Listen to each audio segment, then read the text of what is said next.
Fik il-ħina titfawwara ta' kull ġid. Fl-isem tal-Missier u tal-Iben u tal-Ispiritu Santu. Il-grazzja ta' Sidna Ġesu Kristu l-imħabba talla u laqda fl-Ispiritu Santu tkun magħkom il-kol. Inġbana hawnhekk dal-għodu biex niċċelebraw flimkien l-Ewkaristija mqassa llum qegħdin niċċelebraw l-aħħar jum ta' Ġunju, ix-xahar tal-qalb ta' Ġesu. Illum qegħdin niċċelebraw it-tifkira tal-ewwel Maltej tal-Knisja ta' Ruma. Qabel ma nieħdu sehem fil-qudies ejjew narfu ħtijietna u nitolbu maħfra tagħhom.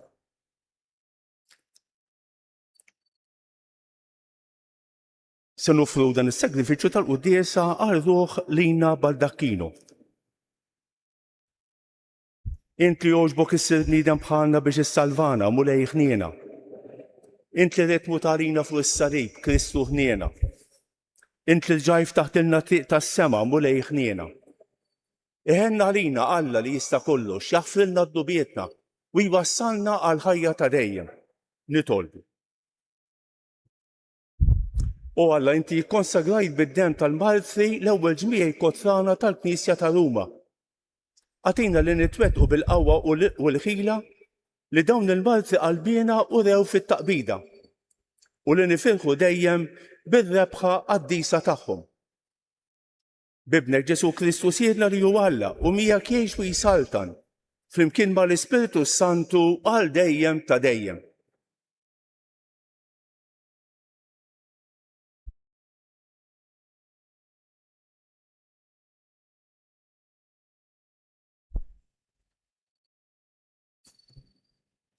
Qari mill-ktieb tal-profeta Amos. Uliedi, Iżrael, isimgħu din il-kelma li l-mulej qal kontrikom u kontra it-tribujiet kollha li intellajt mill-art tal-Eġittu. Huwa qal, mir-razzezz kollha tal-art ma rrid naf ħadd ħliefkom, għalhekk se nikkastigakom minħabba l-ħażen kollu tagħkom. Forsi tnejn min-nies se jimxu flimkien jekk ma jiftemux?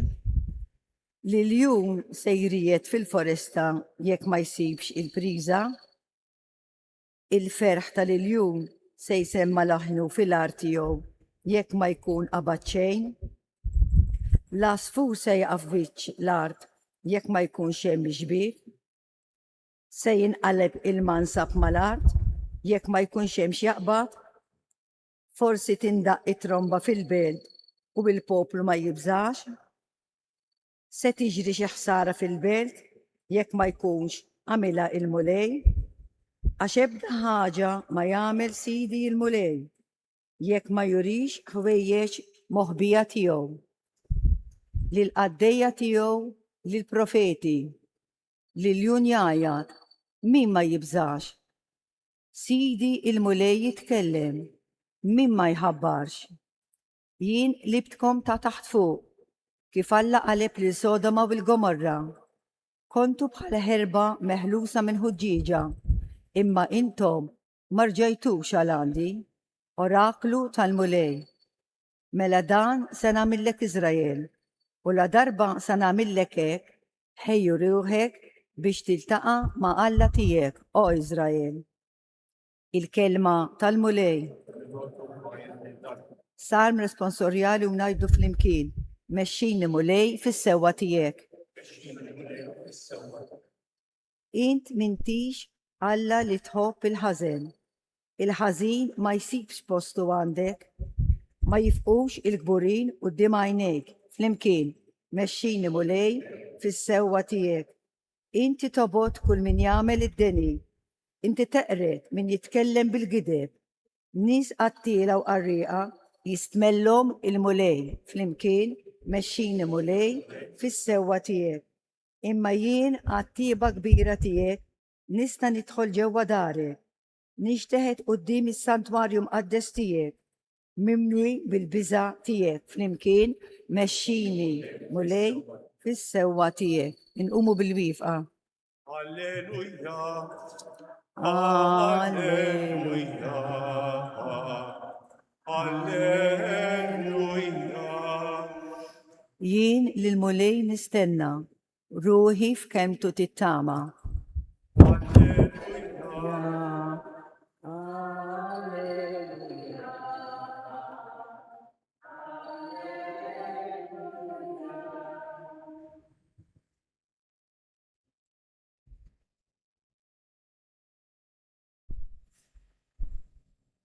Il-mulej magħkom.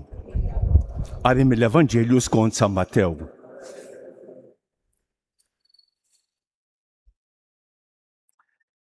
F'dak iż-żmien Ġesu tela fuq dajsa u d-dixxipli marru warajh u għamet taqliba kbira fuq il-baħar. Hekk li l-mewġ beda jgħatti id-dajsa.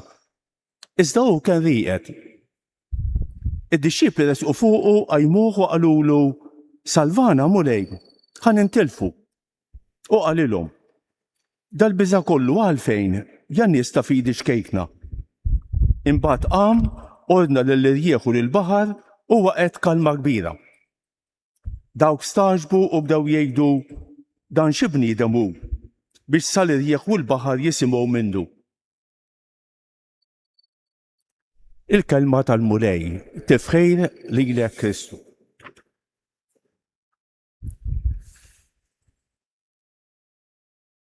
Ħanejt kelma fuq il-qari tal-lum u ngħid kelma fuq it-tifkira tal-lum. L-ewwel lezzjoni li smajna mill-ktieb tal-profeta Amos hija interessanti ħafna. Alla qiegħed jitkellem fuq il-profeta u jgħid il-profeta Alla jibgħatu għal bżonn fejn ikun hemm bżonn. Mhux għal xejn, mhux kapriċċ.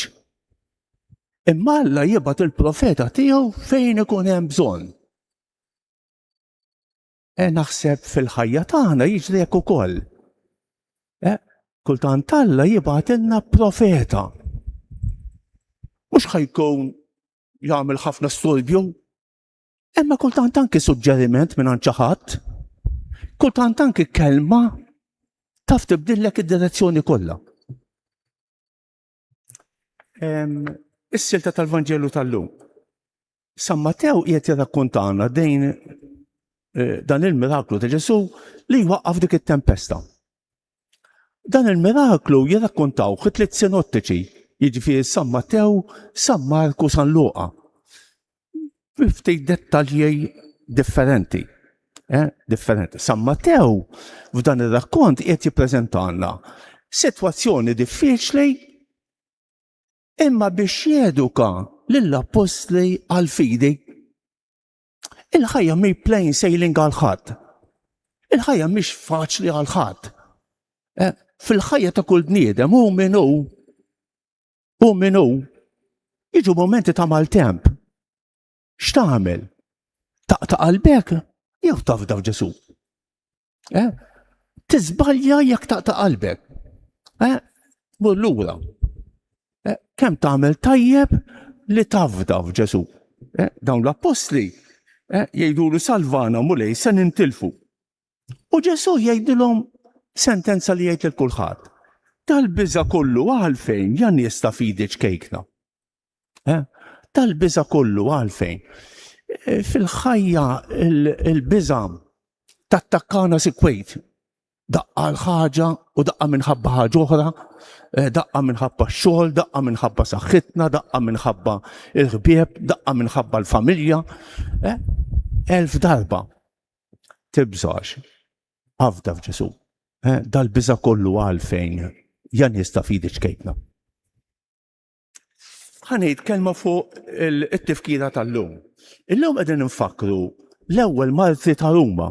Il-bieraħ iċċelebrajna is-solennità ta' San Pietru u San Pawl, festa kbira, imma qabel din is-solennità fis-sena 64, eżattament kienu is-17 ta' Lulju tal-64.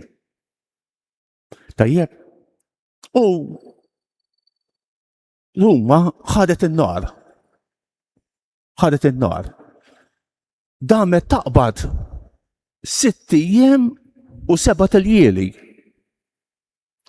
Imbagħad battiet għal ftejt u reġa' damet 3 ijiem oħra. Jien għadt li 3 kwarti ta' Ruma inħarqet. Kien hemm ħafna karrejiet, kien hemm ħafna djar qodma. Peress li l-imperatur ta' dak iż-żmien Neruni ma tantx ħabbel moħħu biex jitfej in-nirien, ħafna nies waħlu fih, qalu qabdu hu in-nar. Qabad in-nar hu stess. Biex iġeddet ir-Ruma. U waħħal fl-insara, qatel ħafna nsara, waħħal fihom. Saħansitra b'mod krudejl. Dan Neruni kien jidlek xi insara biż-żejt u jixelhom biex jagħtu d-dawl biex għal xi krudeltà ta' jidlikhom biż-żejt u jagħtihom in-nar. Ara ftejt. Skont Klement Romanu Taċitu, żewġ storiċi antiki, jgħidu li Neruni qatel ħafna nsara. Numru kbir ta' nsara, mhux ftejt, ma numru kbir ta' nsara, dawn li qegħdin niċċelebraw illum. Nitolbu l-dawn l-insara biex iħeġġuna fil-fidej u jagħtuna l-kuraġġ nikkombattu fil-ħajja.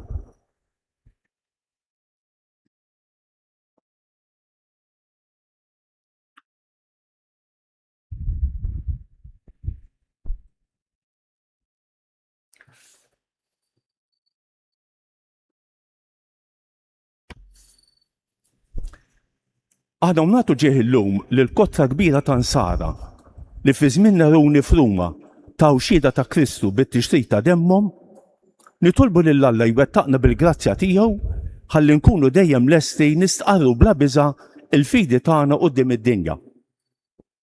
Ieqaf mulej mal-Knisja tiegħek, wettaqa għad-disa mexxija mad-dinja kollha u oħroġha rebbieħa fuq is-setat kollha tal-ħażen nitolbu.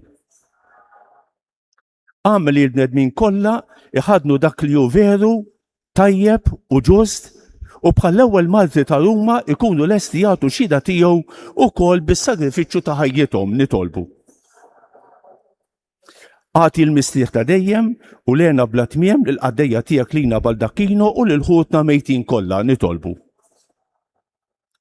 Keċċi minn fostna ix-xaten kollha tal-ħażen, tal-ejra, tal-mibeda, taż-żina u tar-reba biex ngħixu fis-sliem tul ħajjitna kollha nitolbu.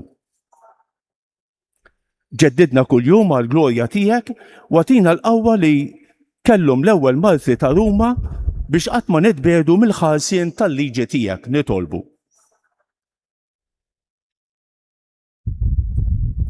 Nitolbuk mulej għalina l-koll li ġejna għal din l-Ewkaristija għatina li narfu il-profeti li tibgħatilna f'ħajjitna kuljum nitolbu. Nitolbuk għal dawk kollha li se niltaqgħu magħhom illum, għal dawk li għaluna biex nitolbu għalihom jew għednihom it-talb tagħna, nitolbu għal dawk li illum se jżuru dan is-santwarju għażiż tal-Madonna ta' Pino, nitolbu għal dawk li għaddejjin minn momenti diffiċli u nitolbu għal morda kemm dawk li jinsabu fl-isptarijiet kif ukoll dawk li jinsabu fid-djarhom u għal dawk li jduru bihom nitolbu. Nitolbuk għal dawk li għaddejjin minn xi persekuzzjoni llum fid-dinja għaddejja persekuzzjoni kbira f'diversi pajjiżi. Il-Papa Franġisku kien qal l-aktar hawn persekuzzjoni llum milli fl-ewwel żminijiet tal-Knisja. Ara ftejt. F'diversi pajjiżi fid-dinja. Il-Kristjaneżmu fejn hemm l-insar huma persegwitati. Nitolbu għal dawn li huma persegwitati ħajkollhom id-dawl tal-Ispiritu Santu nitolbu. Nitolbuk mulej għal paċi fid-dinja ħenna għalina u għatina l-paċi li tant għandna bżonn nitolbu.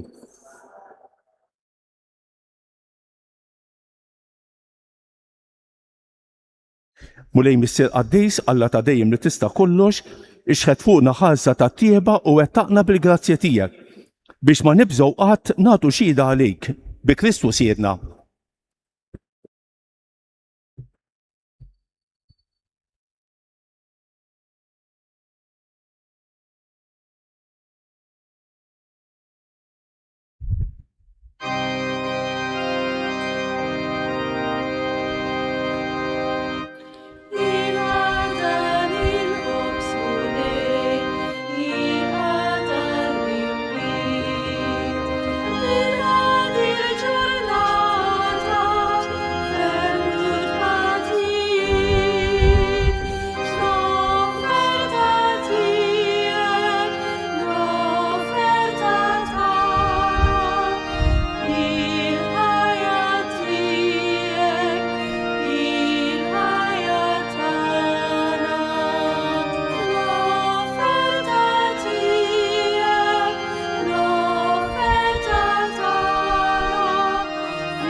Itolbuħuti biex dan is-sagrifiċċju tiegħi u tagħkom ikun joġob l-Alla l-Missier li jista' kollox.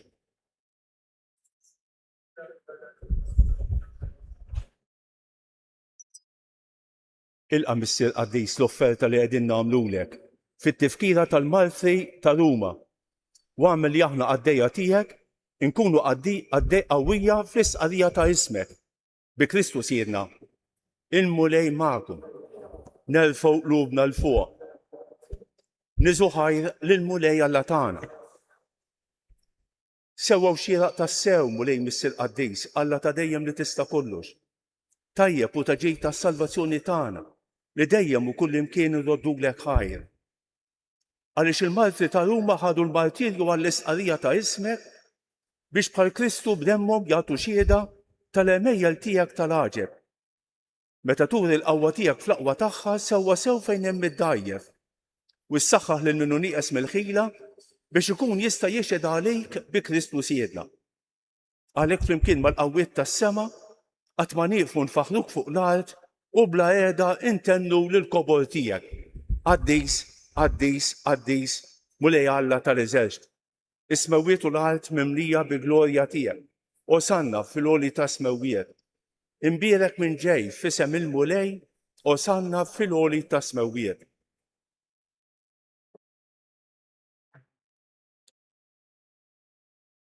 Qaddis tas-sew int mulej, inti lajn ta' kull qdusija.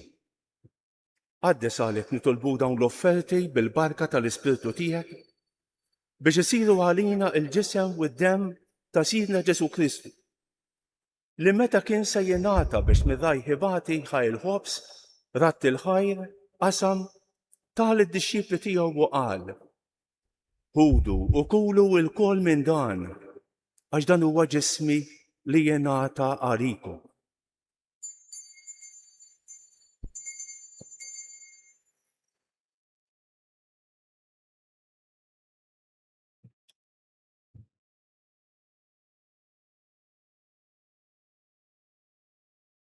Ekk ukoll wara li klaħaj il-kalċi reġa' ratt il-ħajr tal id-dixxipli tiegħu u qal: Ħudu u xorbu minnu l-kol. Għax dan huwa l-kalċi ta' demmi tal-patt il-ġdid li jibqa' l dejjem. Id-demm li jixxerret għalikom u għall-bnedmin kollha għall-maħfra ta' dnubiet. Għamlu dan b'tifkira tiegħi.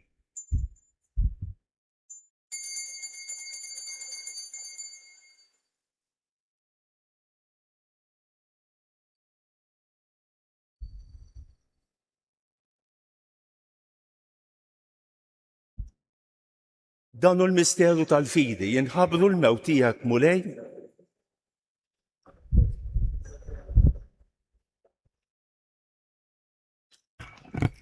Għalhekk aħna nagħmlu dan b'tifkira tal-mewt fil-qawmien ta' Sidna Ġesu Kristu, nofrulek mulej il-ħobs tal-ħajja u l-kalċi tas-salvazzjoni. U rroddulek ħajra xogħġbok tilqana hawn quddiemek biex naqdu. Biċ-ċekuntana nitolbu li l-Ispirtu Santu jaqqadna f'ġisem wieħed lilna li nieħdu semm il-ġisem u d-demm ta' Kristu. Ftakar mulej fil-Knisja tiegħek imxerra mad-dinja kollha. U qed taqa' fl-imħabba flimkien mal-Papa Ljum, mal-Isqof tagħna Anton u mal-Ministri tiegħek kollha. Ftakar fil-qaddejja tiegħek lina Baldacchino li jogħġbok issejħilha għal għandek minn din id-dinja. Għamel li kif bil-magħmudija mietet f'ibnek u bħal ibnek, hekk ukoll f'ibnek u bħal ibnek tilxox taħal ħajja. Ftakar ukoll f'ħutna li raqdu bit-tama tal-qawmien, ftakar fil-mejtin kollha. Daħħalhom quddiemek fid-dawl tas-sebħ tiegħek. Ħenna rina l-kol nitolbu. Għati lilna wkoll il-wirt tal-ħajja ta' dejjem. Flimkien mal-Verġni Mqazza Alla Marija, ma' San Ġusepp, ma' San Ġorġ Preka, mal-Martri ta' Ruma, mal-Apostli u l-Qaddisin kollha li jgħixu fil-ħbiberija tiegħek sa mill-bidu tad-dinja. Għamel li magħhom infaħruk u nsebħuk Ġesu Kristu ibnek. Bi Kristu ma' Kristu u fi Kristu jingħata lilek Alla Missier li tista' kollox flimkien mal-Ispirtu Santu kull ġieħu glorja għal dejjem ta' dejjem. Ejjew nitolbu kif għallimna u ridna nagħmlu li bentalla għas-salvazzjoni tagħna. Missierna, li inti fis-smawijiet, jitqaddes ismek, tiġi saltnatek, ikun li trid int kif fis-sema hekk da fl-art. Ħobżna ta' kuljum għatina llum. Aħfrinna d-dubietna bħalma naflu lil minu ħati għalina. La ddaħħalniex fit-tiġrib iżda ħlisna mid-den. Eħlisna nitolbuk mulej minn kull denni. Għatina fit-tieba u ħnina tiegħek il-paċi fi żmienna biex nkunu ħielsa dejjem midnub u imħarsa minn kull inkwiet. Aħna nistennew u nittamaw ilena u l-miġja tas-Salvatur tagħna Ġesu Kristu. Mulej Ġesu Kristu li qed l-apostli tiegħek inħallilkom isliem, nagħtikom l-islem tiegħi. La tħarix lejn dnubietna, iżda ħares lejn il-fidi tal-Knisja tiegħek. Għatija isliem u laqda li inti trid fija. Int li tgħix fis-saltan għal dejjem ta' dejjem. Il-paċi tal-mulej tkun dejjem magħkom. Għatu il-paċi lil xulxejn.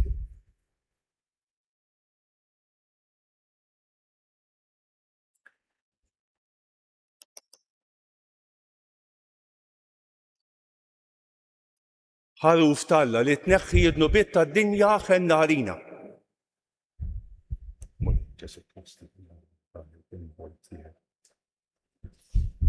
Bil-ħidma tal-Ispiritu Santu bil-din tan-naġġesja bit-tem għat-testija preħlist l-għamil kollha minn kull ħasib. Żommi dejjem fideli hemmhekk magħna.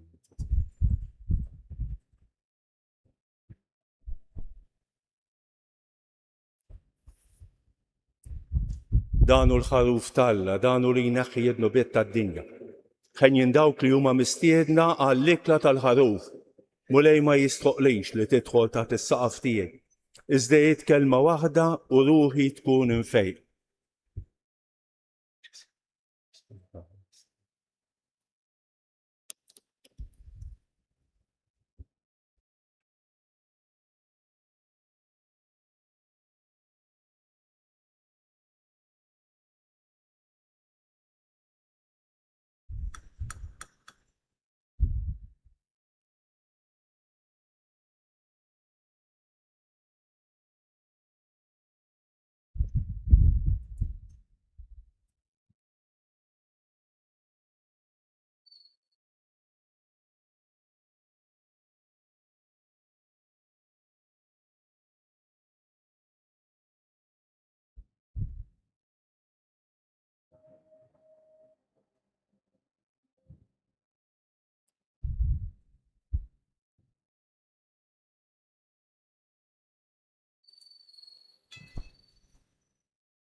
Illum l-aħħar jum tax-xahar ta' Ġunju tal-xahar tal-qalb ta' Ġesu u bil-wiefa bħala ringrazzjament ta' wara qalbi ngħidu flimkien.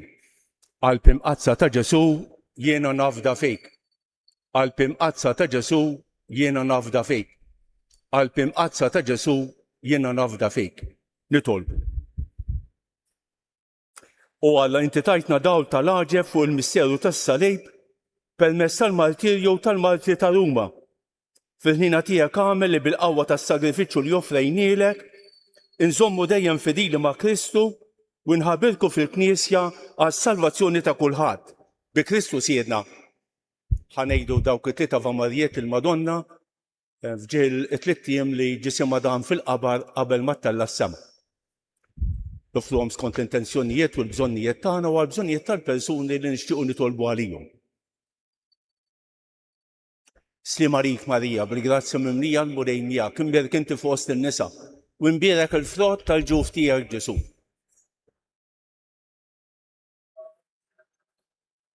Sliem għalik Marija, bil-grazzja mimlija l-mudejn miegħek, imbierek inti fost in-nisa u imbierek il-frott tal-ġuf tiegħek Ġesu.